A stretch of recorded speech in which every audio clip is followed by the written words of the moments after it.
Welcome to Carrying Wayward, a supernatural podcast for fans who aren't ready to let go and newcomers to the series who are ready to jump in. I'm Marie Vigourou. And I'm Drew Schulman.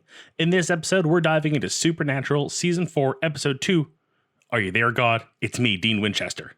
Let's get this show on the road.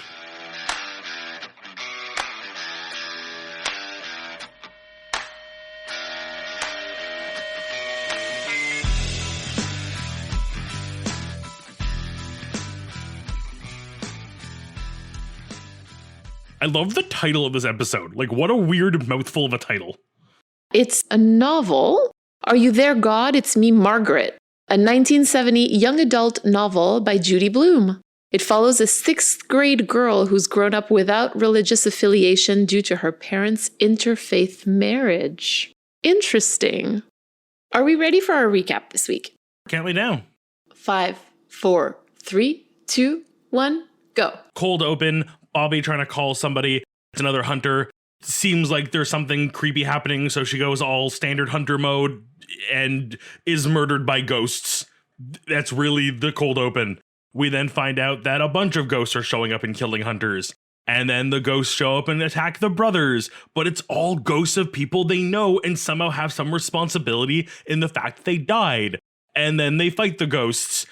They stop the ghost, and that's kind of the entire episode. It's a lot of just like emotional damage, but like really nothing happens except for the end when Cass shows up and gives a really great speech to Dean full of real Dom energy. Time?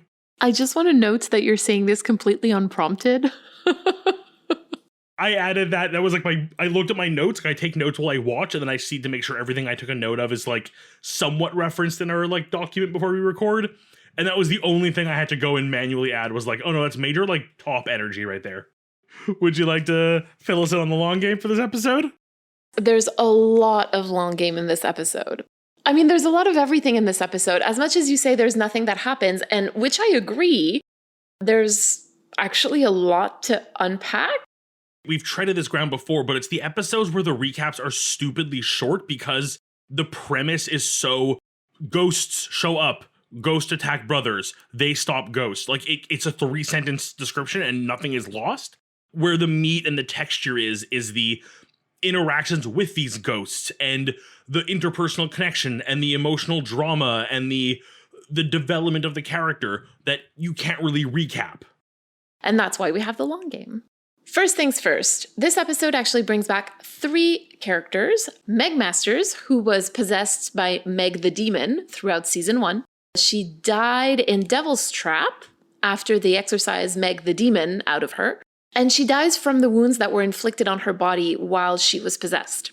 Then there's Ronald Resnick, who died in Night Shifter in season 2, and Victor Henriksen, and we're still not over his death. He died in Justin Bello in season 3. We're still reeling from this one.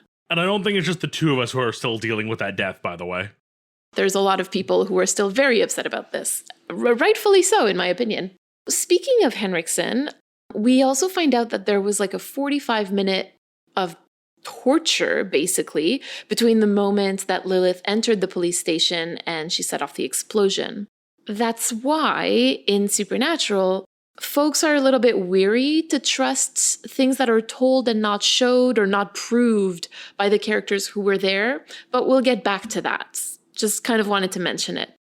I felt that was weird because even when we're having that moment with Henriksen when he's talking about the torture, I was like replaying in my head. I'm like, no, they literally showed the scene of her walking in, saying, hey, it's me, Lilith, and then flash of white light, cut to explosion. Like, I'm kind of calling like ghost bullshit, if that's a thing. None of the ghosts actually lied. So I'm willing to say that this is something that actually happened. My point about that is that, like, even though you're told something sometimes on Supernatural, doesn't mean that it actually is that thing. It kind of led me down a bit of a path very briefly of like, how much can we believe these ghosts, like things they are saying? Like Meg has the whole bit about her sister. It's like, it could be true, but it also could just be the ghost trying to further guilt them. I think it's amazing that you think the ghosts are lying. And I'm like, no, it's the show. The show is lying. You know what? It's probably more likely the show is lying than the ghosts are lying. I think it just shows that we're like coming from different places. And I think that that's awesome. While we're on that, I'm going to take out my season 15 dog whistle for a second to point out that Dean actually uses the line, "I don't like getting singled out at birthday parties." This means nothing to me, but it makes me hurt inside already. And now I'm going to take out my season 14 dog whistle, and I'm going to point out that Meg, the girl, not the demon, is telling Dean what it's like to be possessed. That, she was a prisoner and that she was watching as demon Meg was murdering people and that there was nothing she could do while she was possessed.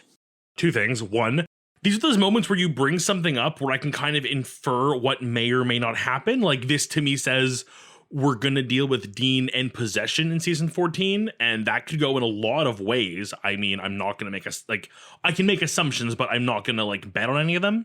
But then my second thing is, I'm also picturing you with one of those, that chefs have that roll with all their knives in it. I'm picturing you pulling yours out with your roll with all your whistles in it. Just each label with carved into it with a knife, 1, 2, 3, each season's dog whistle. But what sound would each season make? I will put that in the Discord as a prompt. Amazing. When he's talking about the mark of the witnesses, Bobby says that whatever rose the souls from death was so powerful that it left a mark or a brand on their souls.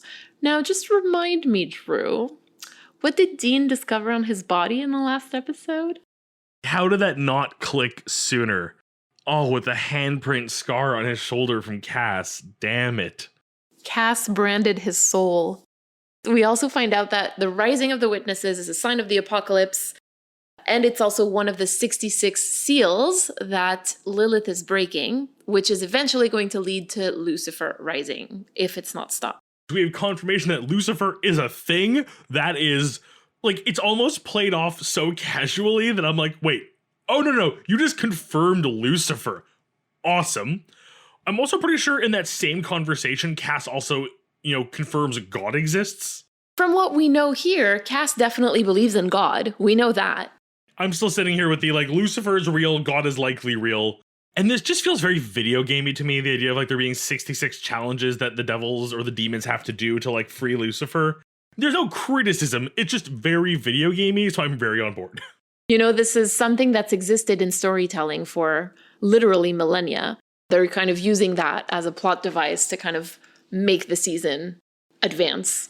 Well, I'll be very intrigued to see what the other 65 are and what they do or don't do. Now, the first thing that Dean says to Victor after they say each other's names super intensely, they're like, Victor, Dean. It's just very intense. So the first thing that Dean says is, I know. Kind of like he's saying, and again, I'm taking out my season 15 dog whistle. I know, you don't need to say it.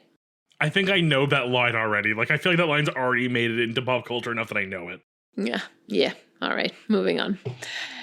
Then near the end, which is the conversation that you really enjoyed, Cass is telling Dean that it's the first time in 2,000 years that angels are on the earth. But we find out later that that's not true because Cass himself was on Earth. I can't remember if it's 100 or a couple hundred years ago. So again, is it something that Cass conveniently just didn't tell Dean, or is that something that the show just kind of retconned once they got there? And I would tend to go with the retcon rather than narrative issue. That was exactly my question. I was going to be is this going to be one of those oops, we just made a mistake and we're hoping no one notices, or Cass was secretly on Earth and no one knew about it, so we had to lie to Dean?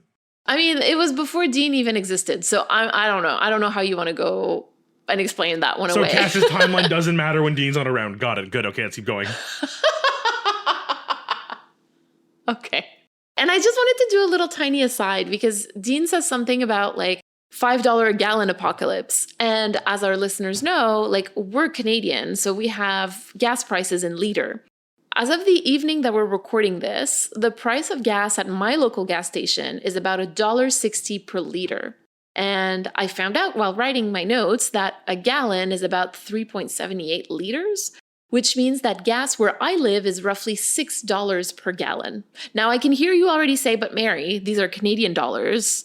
Yeah, you're right. So if we convert that, that comes to about $4.76 US dollars per gallon.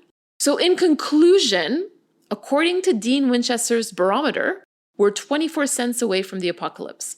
Ugh, and given the times we currently live in, that is way too real and I hate it. Well, with all of those lovely facts wrapped up and so much information shared, most of which I don't understand, let's get into story time and talk about what these brothers did this week. Just a little tiny reminder, we're doing things a little bit differently this season. So we're going to start by talking about the main choice that each brother is making in this episode that's going to guide the outcome of the episode, kind of like a deal at the crossroads. So let's start with Dean, because I feel like this episode, though Sam is, it's pretty evenly split between them, but I feel like Dean gets a lot more development this time. Well, I mean, his name is in the title. That usually indicates it a little bit. Yet Dean is still very unsure. He's kind of in this place of like, everything's up in the air, everything he's believed, everything he was confident in is just sort of like gone. Like, there's angels, cool. God exists, great. Is faith a thing? Is like, there's just everything's up in the air. It's like the universe just keeps playing the get out of jail free card for him too, or get out of hell carding in this case, I guess, and just saving his ass.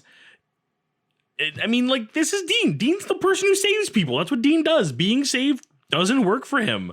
It makes him uneasy. He doesn't understand what it means to have someone take care of him. This is so true. Literally, that moment in his life changes a lot for him, I think. And if I can add to that, the first thing that I noticed in this episode about Dean is like how hard it was for him to believe that this happened, that he was like pulled out of hell by an angel, or in his own words, groped. But let's move on from that. As someone with PTSD, what I'm seeing in Dean is survivor's guilt. Like, why me? Why not me? I'm not special. Like all of those kinds of questions, right? So I think that that's kind of a hint at the theme that we're going to be looking at today. Dean is just put in an uncomfortable place. He doesn't know how to feel about it. It's not so much a matter of like not being okay with it or being like upset by it. He doesn't know how to react to it because up until this point, no one's ever really taken care of him. It's not that no one's really taken care of him, it's that no one has ever taken care of him that he can like really remember since his mom died. I mean, I'd argue Bobby a little bit. Yes, that's fair. But I think, again, like he didn't quite know what to make of that every time that we've seen Bobby care for him anyway. Yes, Bobby clearly did stand in and take over a better parental role in their lives, and we see it now, and I believe we were hinted at it a bit throughout their upbringing. But every time it happens, Dean is equally as surprised. Yes, exactly. He's like, I don't know what to do with this. This is not what I'm used to. There's also like this long interaction between him and Meg, like the girl, Meg, that makes him feel guilty. And like, yes, I think he absolutely does feel guilty because he couldn't save her. But I think that there's like this whole added other layer of her death being the precipitating factor for her little sister to die. And Dean, as we know, feels a lot of responsibility for Sam. And I think that like in this moment, the goal was kind of to show that he feels guilty for having died and left him alone. You know, how ridiculous does that sound? You know, like anyway, but I think he feels guilty for that, especially with Meg's words basically being like, she was never the same after I disappeared. She just got lost. And I think that like creates both guilt and doubt in Dean's mind about what happened to Sam when he was in hell. This is kind of where my doubt comes in with like how truthful the spirits are, because it seems way too like perfect, poor wording, I know, for Meg to have this situation where that mirrors Dean so identically of like disappearing and being, you know, out of the picture and leaving a younger sibling to suffer in their place and become worse because of it. It's equal parts like perfect like allegory for one to the other of like, oh, demon possessed Meg, took Meg away, his sister got worse and eventually took her own life. And then Dean being like, oh my God, is that what I did to Sam when I left? And again, the guilt of life and everything. It just feels so like too perfect, too similar almost. Like, I know we argue, I know there's kind of the up in the air of like how much is true, how much is lies, whether that's story related or in universe related, but like But I think that you have a point, though. If we're looking at this narratively, then like I think that it's definitely not a stretch to think that the ghosts are lying. The end of the day, I don't think it matters if they're lying. I agree, and I think that that's my wider point. That like the goal is to show how the like I was gonna say how the characters, but like how our characters are feeling. You know, how our Sam and our Dean are feeling. How our beans are doing. Exactly, how our Beans doing, and they're not doing well here. I know we're going to move into Dean's interaction with Victor, but I feel like the fact that Victor, and again, we still have that, like, there could be some truth stretching there. It isn't needed. He doesn't need to give the extended, elaborate torture happened thing. Dean is already so hurt just seeing him. The way, like you said in the long game, just the words, I know. The whole I know made me gasp, frankly, when I heard it. Because this was the first, again, like a lot of these episodes, I'm kind of like watching seriously for the first time since the finale. Like I've watched them in the background, like i.e. not really listened, just kind of having them on. But really watching them, honestly, that moment made me gasp. But anyway, what happens next, though, is that Victor grabs Dean's heart. Victor didn't do that to Sam, but he grabbed Dean's heart. His heart. Again, and I'm just going to bring that up again because I'm sorry, but that's now part of the lore, part of the story. But that heart was healed by the heart of a gay man in faith and then taken out of hell by Castiel last episode. That heart. Dean has this ability to kind of stall for time and kind of wisecrack. And we see it a lot in Dean is he'll say something, he'll wisecrack, he'll lower someone's defenses, all to distract them to get to his ultimate goal, which usually is to save himself or save somebody. But here, he doesn't. Here he goes full-on emotional connection with Victor. I think that that's really the beautiful thing is that there is no mask. The mask that like sometimes bothers me so much, and I understand why it's there, right? Like I don't want to minimize that, and I understand why for some people, and even for myself at one point, like it was necessary, especially as like a queer person, but like it's not there in that moment. And I think that that is just so refreshing because there are so few moments in these first seasons where Dean is truly himself. And this is one of those. Yeah, like the only other time I could see Dean opening up this much and being that emotionally vulnerable to another person was in Justin Bellows with Victor. Okay, we talked about Dean for too long. I am getting upset. Would you like to talk to us about Sam? I would love to talk about Sam. And I have thoughts about Sam. Do share. He's the first one to be visited by a witness, Henriksen. But it's very brief. And like he doesn't really have time to say anything except to like listen to Victor air his grievances, right? And then Dean swoops in. And then we have to wait until we're literally like 3/4 of the episode in to really see some guilt coming from him. And that happens when Meg, the girl, talks about what he's doing with Ruby. That's the part that elicits guilt in him. And that's very unlike Dean and Bobby, who feel guilty about the people they couldn't save. Meg calls him a monster, and he shoots her in the face. This is a byproduct of Sam's whole chosen one thing. I get the vibe, and this is purely just like a tingle, that his time with Ruby and his time without Dean more specifically has only made that worse for him. That kind of leads to the fact that he doesn't really feel as guilty about these people's deaths as Dean does because he doesn't blame himself.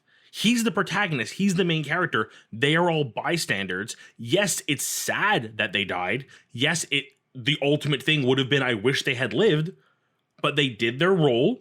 They didn't make it. There's nothing Sam could have done. We move on with the story.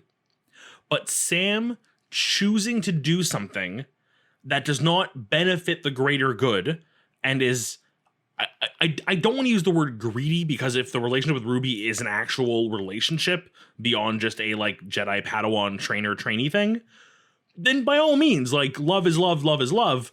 I'm not going to yuck anyone's yum. Although I do have major issues with it that we can talk about later.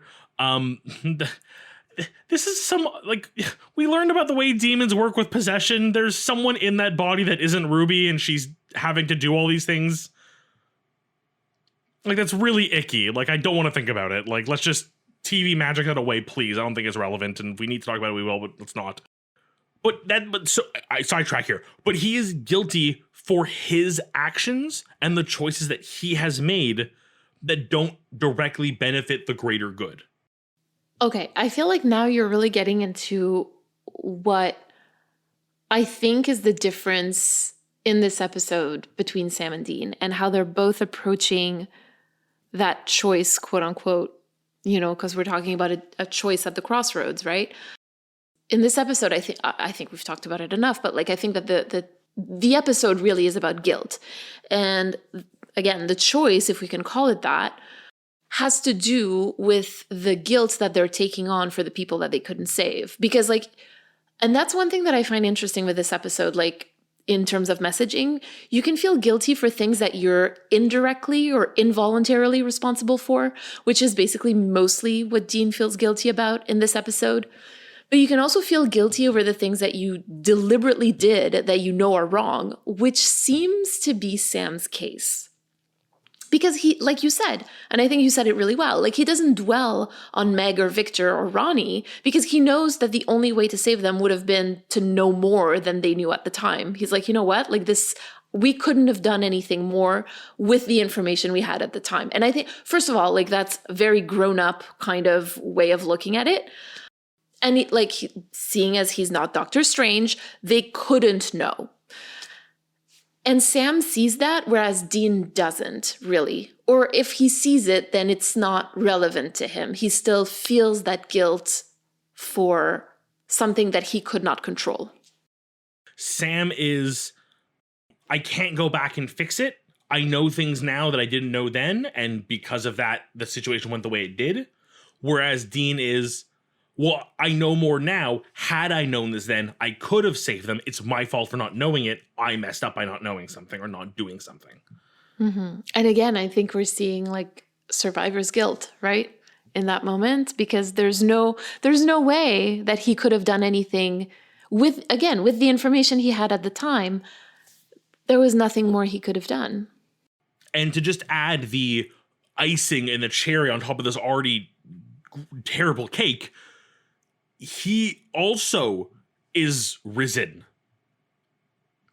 He is literally standing here facing 3 people that he feels guilty for their death, and he gets to be the one alive again. Again, the why me mentality, but not even just thinking about it in the back of your mind, literally having to look them in the eye and say, yeah, I'm back because they decided I should be back, and you have to be an angry, pissed off ghost. Does that remind you of anything that we've seen before? I feel like you're pointing at something, but it's not hitting me right off the top. Once again, I have to bring up Faith. When he has to look at Layla at the end of the episode, knowing that he was, quote unquote, chosen and she wasn't. And he gets to go on living and she doesn't. That guilt is there. It's written, guilt is weaved into Dean's character the way that textiles are woven in together. Oh, poor Dean. My God, the poor boy. It's a lot. I'm a Dean. I will side with the universe. Dean deserves good things. Everyone deserves good things. Just because he got it and someone else didn't doesn't mean you should feel guilty for it. But by that same metric, give the dude a break. Stop giving him things and then forcing him to rub it in everyone's face. What I would wish for Dean would be time to heal. Okay, so now that we've used the crossroads to kind of identify and talk about a theme, is there anything else in the episode where that theme shows up that we haven't quite discussed yet? I mean, Dean very, very clearly addresses his guilt and his feelings about all this unsureness and craziness in the conversation with Cass that he has at the end of the episode. And it's just, again, I made the joke, Cass gives off such a dominant, energy. I fixed my posture and oh, okay, yeah, I'm listening. I'm being a good boy, Cass. Mm-hmm. Listen, this is literally everybody's reaction to hearing that moment, like, Glad I'm not alone. no, you're not alone at all. And I think Cass is also like one of the only people, and we've seen that in the last episode, but who tries to like ease that guilt. And you've talked about this a little bit by saving him, by telling him that, he deserves good things and that he should have more faith. Given Dean's relationship with his actual father, not his better father, I can understand there being some daddy issues. That had very dad vibes, Cass's speech. Kind of putting him in his place and giving him orders. And, Oh, yes, I know. I got shivers in that moment. I was like, ooh. Let's happily move along to anything else you want to bring up? Yeah, I want to talk about Bobby for a second. Why do we get nothing? Could you not have given us like a 3-second scene just explaining who these girls were, when in his timeline this was? Was this like his pre-Hunter days? Is he are these his daughters, for God's sake? Like, what is the relationship here? I need every detail about these two girls. To me, it doesn't matter. And the reason for that is that basically it shows that he feels guilty for not being able to save 2 kids from a monster. And I feel like that also is like an allegory for Sam and Dean that he couldn't save from John. I'll admit, I don't think the episode needs it at all. I just want the more Bobby lore. That is the difference. There's a need versus a want. Also, just because I feel like we'll get flack if I don't say something, how these two girls just basically radiated the shining energy. The second the toy hit the floor, I'm like, we're going to get creepy twins. This is the second time that we get like a really big allusion to The Shining in this show already. They're starting to reuse ideas, it begins. Hey, when you got a good classic like The Shining, understandable. I'm sure there'll be many things they call back to more than once. Absolutely. It's going to get mentioned quite a bit in the next 11 seasons. I think with that, we have wrapped up story time. Let's head over to critical time and keep talking. Who were the masterminds behind this episode? I'm going to say it right now. Good episode. I enjoyed it. The writing was great. The cast was great. So whoever did this episode must clearly be a cast fan. So who was it? So the story was written by Sarah Gamble and Lou Bolo with a teleplay by Sarah Gamble. I'm not going to address your comment just because we're not there yet. We know who Sarah Gamble is.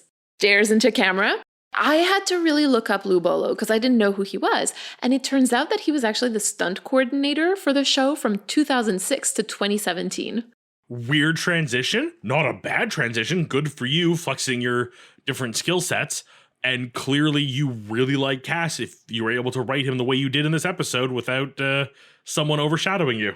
When it says story by, it means that like it was in part his idea. He probably approached Sarah Gamble or approached Eric Kripke and was like, hey, I have an idea for an episode. Like, what do you think about this?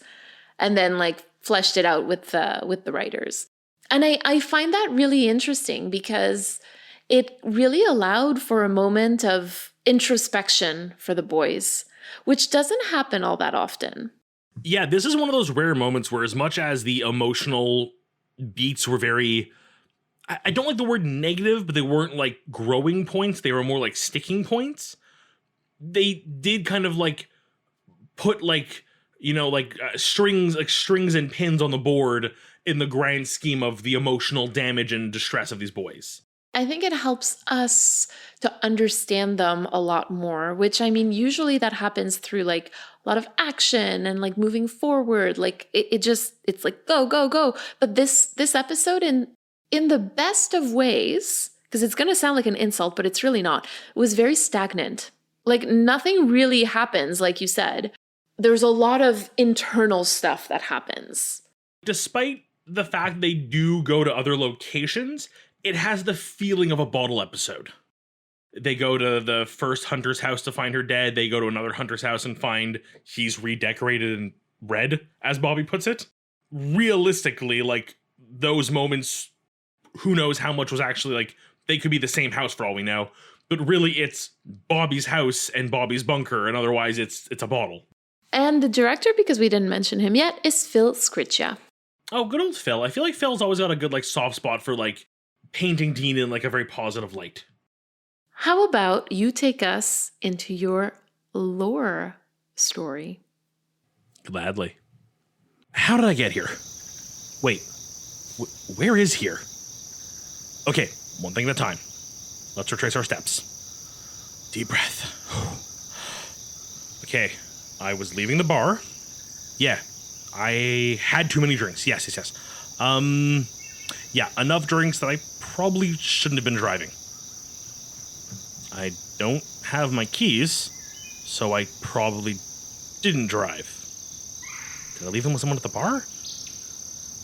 Okay, I'm clearly not drunk anymore. I'm feeling very alive and sober right now. So time has definitely passed. Why am I wet? The ground, me, clothes, why is everything wet? Okay, it's not raining, everything's dry, the streets are dry.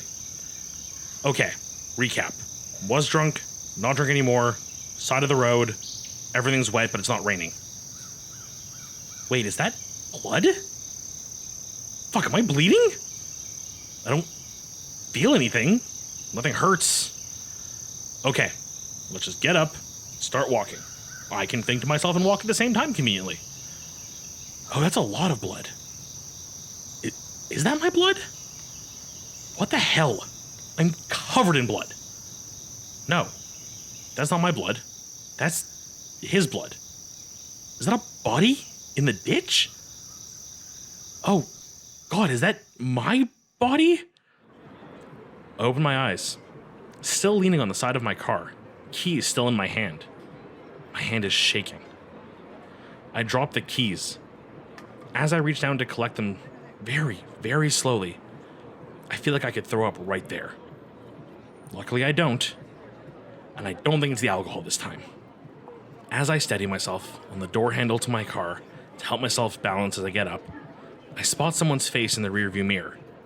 I peer over my shoulder to see who's coming over, but there's no one. As Bobby rightfully points out in the Bible, it does contain a mention of the witnesses in the Book of Revelations, though there are said to be only 2, which is a far shot from 66 or however many number of witnesses there actually were. And even then, there is some debate whether this is 2 people or 2 groups or 2 factions, kind of unclear. These witnesses would be granted the authority to prophecy, as the Bible dictates, and these witnesses would also have the power to close the skies, turn water into blood, and bring forth every kind of plague as they wish. So, while the Bible's witnesses aren't an army of angry ghosts, I would pick angry ghosts over, every plague ever. We've had an example of what it's like to live in a pandemic. Angry ghosts over plague. I would take that too. And I'm even talking like the biblical plagues, like I'm talking like raining frogs and stuff. I mean, traditionally, those are the big signs of the apocalypse, right? I'm like, I don't want to say words because those words may happen in the show. So I'm like, the signs of the apocalypse and stuff. Like I'm expecting now some of the 10 plagues from, Hebrew tradition showing up. I'm expecting something with the 4 horsemen of the apocalypse. Like all of those things are like, would not shock me or surprise me to know we're coming. But yeah, I was rather surprised when I looked into this for this section that the witnesses are really a far stretch from what they were described as in the Bible. Like I like had to recheck a few times to be like, is it really just 2 witnesses? Like really? And they're living people? They're not necessarily ghosts? So a pretty far stretch from the biblically accurate side of things. You know what I feel for the angle they're going for and the fact that they're at least playing with religion that is a little more in their wheelhouse? I'm kind of okay with it. But I don't mind if they borrow from Christianity because for all we know, these boys are Christians, right? Like they, or at the very least culturally Christian, I don't actually have like anything specific with regards to a commentary this week, but I do have a question for you because I am really fascinated with this idea that like Dean feels guilty for things that he can't control and Sam doesn't. So I was kind of wondering, like, how do you feel guilt in your life, basically? I've reached a point in my life where, like, I know it sounds very self-helpy, like, guidance counselor speech here, but I've gotten really good at, like, disassociating things that are clearly not on me. Like, I think I blame retail for this. I feel like I've worked in so many environments where I was blamed for things that I had no control over, and it has taught me to disconnect from those things. Like, shit can happen. It may come back that I could have helped in some way, but at the end of the day, if I was not given the tools I needed, if somebody else was not there to do their job and it got like dumped on me and then something didn't go right, I am able to disconnect and go, you know what? This isn't my problem. Not my monkeys, not my circus. So I kind of have the Sam side of it there, but then the other side is as soon as I really go, oh, no, that's my bad. Oh, do I feel a Dean there? When you say I feel a Dean, do you mean like with the intensity that Dean feels guilt? Is that what it is?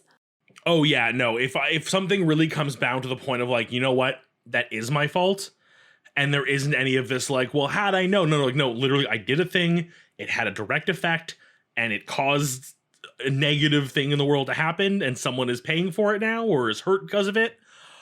I'm ruined. When I do something wrong, I'm really sorry. But then I'm like, my first reaction isn't to feel guilty. It's to be like, oh, this is something that I can fix somehow, right? I can be, because like you apologize and then you take action to make it right. And then, then the person can choose to forgive you or not. That's a whole, like, but that's on them, right? Like that's not on me. But when I do something wrong through my behavior, I know that I can fix it and I can become a better person from it. But when it's something that I can't control, I can't fix it. And so like, I very much feel like Dean, where I tend to feel a lot of guilt for things that I can't control. What we're getting to is we need to sit down with each other and help each other learn how to undo the parts that are negative and emphasize the parts that are positive, because we're basically the exact opposites in our guilt feeling. Yeah, there you go. Exactly. I like it. Thank you for coming to our Guilt TED Talk. This was therapy. This is therapy. Speaking of talking, do we have any voicemails this week? Absolutely, we do. This week, we have a voicemail from Nell. Hi, Carrying Wayward. It's Nell. Pronouns are she, her. I am leaving a voicemail in response to episode 314, long distance call. And one specific moment where Mary says something about wanting to shake Dean and how that's like sort of taboo to say things like that. And I want to talk about that a little bit because it's true that there is this sort of like thing in fandom about not criticizing favorite characters. And so sometimes you'll see things that are like, this person is a perfect angel and has never done anything wrong in their whole life. And I know a lot of the time that's like kind of a joke, but I want to talk a little bit about how damaging that is and what a disservice that does to the character. Because like when we, love somebody and they do something wrong or something we don't agree with, like we should want them to improve and to be constantly getting better and doing better for themselves and for other people. And so this narrative of like this person who's never done anything wrong like is a disservice to these characters because we know they're capable of better. And I think it should be absolutely warranted to criticize things that characters do. Like there are lots of things that characters do that I disagree with and that I think are bad choices. And I think it should be fair game to talk about those things. And I think there's like this idea, well, like it's just fiction, it doesn't matter. But fiction has been teaching us things for like thousands of years. So like you've got Aesop's fables, which tell you, which are supposed to be moral life lessons. And so this idea that fiction doesn't matter for the messaging it gives and that what we talk about with fiction doesn't matter is ultimately harmful to us and leads to people who really aren't willing to take accountability for their actions. Like there's this whole sort of like, well, Dean has all this trauma, like it's not his fault, blah, blah, blah. And it's like, that's an explanation, it's not an excuse. And so I just think that that's something that we should like be talking about more and be willing to say like, I love this person and I believe they did something that they should not have done or they did something that was unfair or wrong. So I just wanted to hear your thoughts on that and on that sort of that movement of like characters are perfect and they can't do anything wrong, and it doesn't matter because they're fictional. So I'd love to hear your thoughts. Continuing to love everything you all are doing, and I hope to have more to write in about soon. Wow, there's a lot to... Do you want to start, Drew? Why, are you feeling too guilty to go first? No, honestly, you know what? I think it's a really... And again, like, I don't listen to the voicemails before we listen to them together, right? So I'm always amazed when the theme of a voicemail like comes up in the theme of the episode that we're discussing the voicemail in. And I feel like this is a perfect example where I was just talking about how when I do something wrong, I can fix it. When I behave wrongly, or when I say something wrong, I can apologize and I can do better and I can learn from that experience and grow from it and not do it again. And I think that that's what Nell is calling for here. And I think that that's really what accountability is.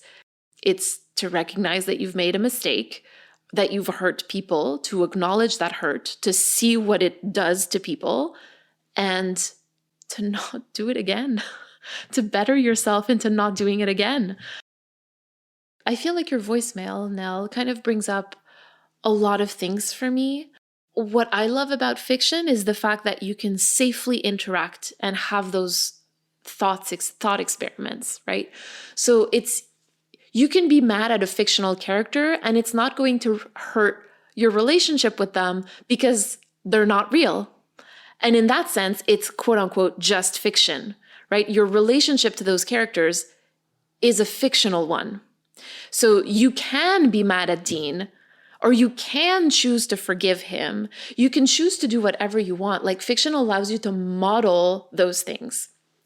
On the other hand, and I also firmly believe that, if you just consume media without really thinking about the messaging that's being sold to you, then you're much more vulnerable to consuming messages that may not align with your values or having those messages skew your values. So again, I'm going to take that line that fiction allows you to kind of decide where you lie in those situations, in those really tough situations where you're just like, I really hate what you did. In real life, how would I approach somebody in my life who did something like that? And you can safely have those thoughts without hurting one of your friends, one of your loved ones, one of your family members, or severing that relationship, you know? So I think that that's kind of where I stand. I don't know if that was where you were going, but I think that that's my stance on like fiction and safety and accountability. And I realized that I asked you to go first, but now I went. So what about you, Drew? What do you think? No, I love how that worked out. I was so happy with that. I think I'm going to first ironically play the apologist card for half a second and say that I believe that Nell will agree with me that both you and I are able to be critical of Sam and Dean and really everyone on the show. And this is one very niche example, but also I get it, and it does make a great jumping off point.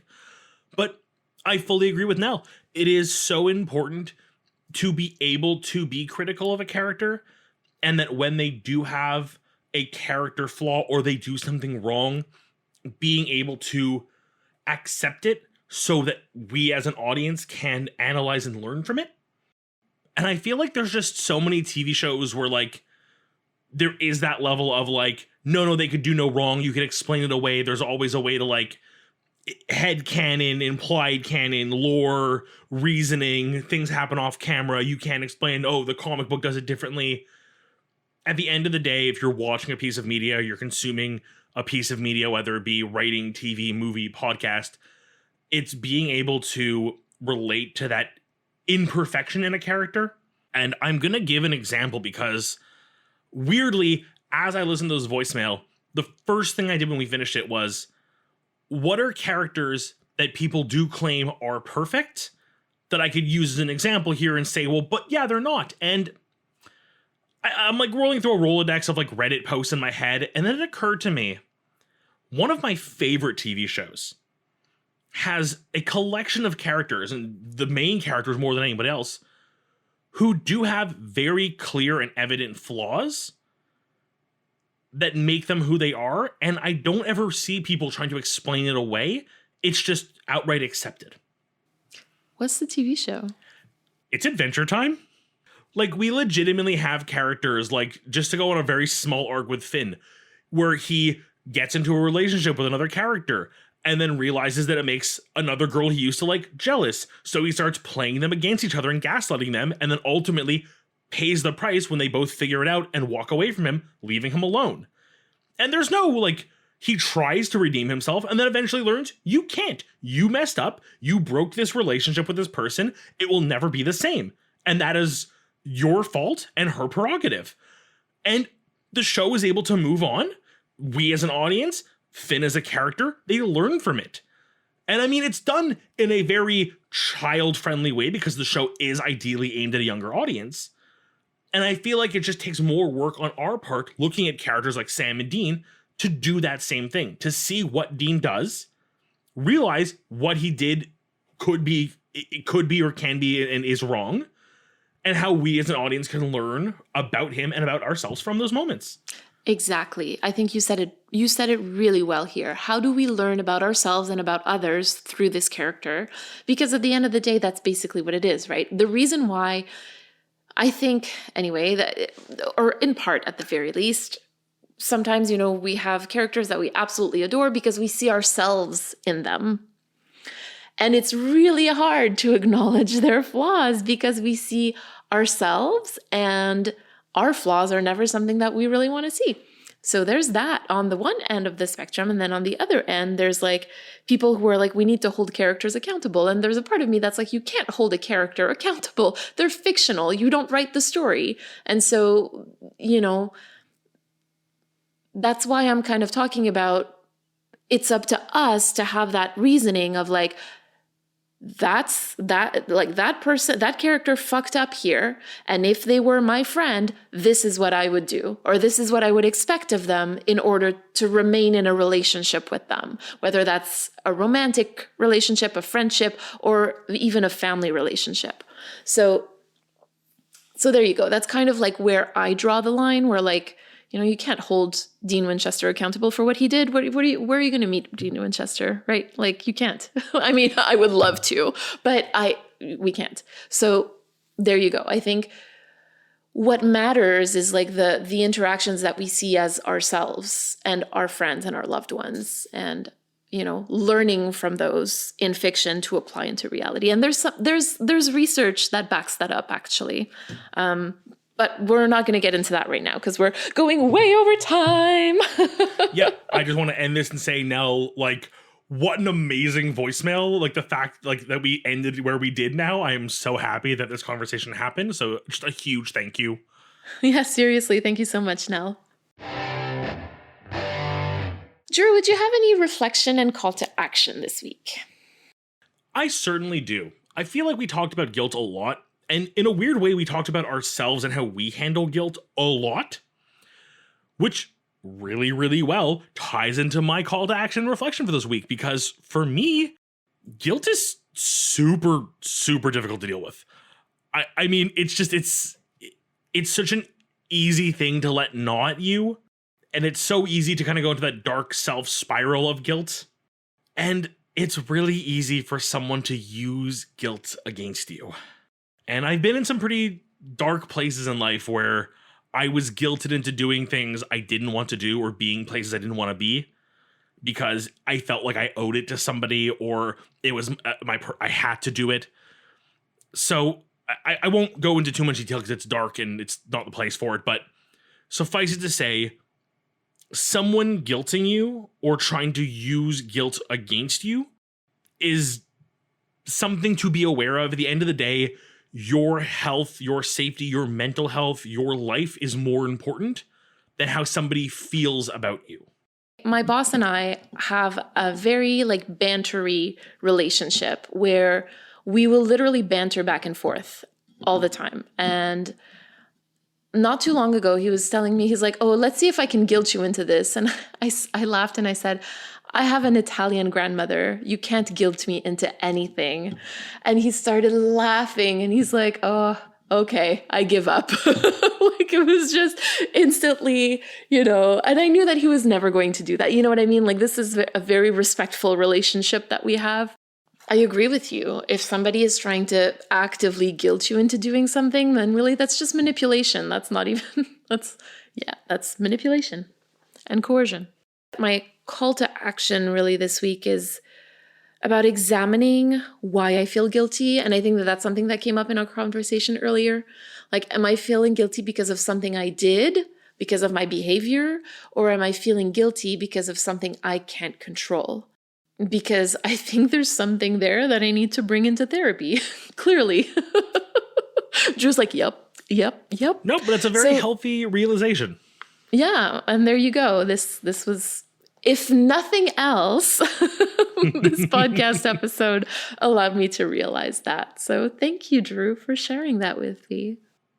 Well, thank you for being so open with me, and thank you for a lovely conversation, and making me not feel guilty for thinking that, Cass was such a dom this episode. Oh no, I would never make you feel guilty about that.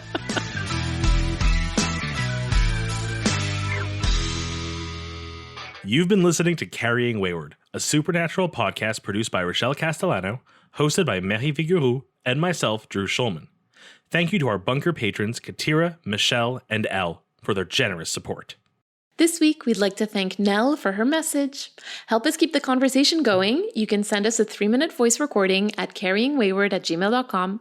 Follow us on Twitter, Instagram, TikTok, and YouTube using @carryingwayward, and leave us a rating and a review on your podcast service of choice. And don't forget to join our Patreon for perks and extra content. You can use the link in all of our social media bios or go directly to patreon.com/carryingwayward. Carry on, our wayward friends. Mwah, mwah. Yes, I know you're doing so well. I love it. I'm very in my head. I'm like, how do I word this so it sounds like a human said it?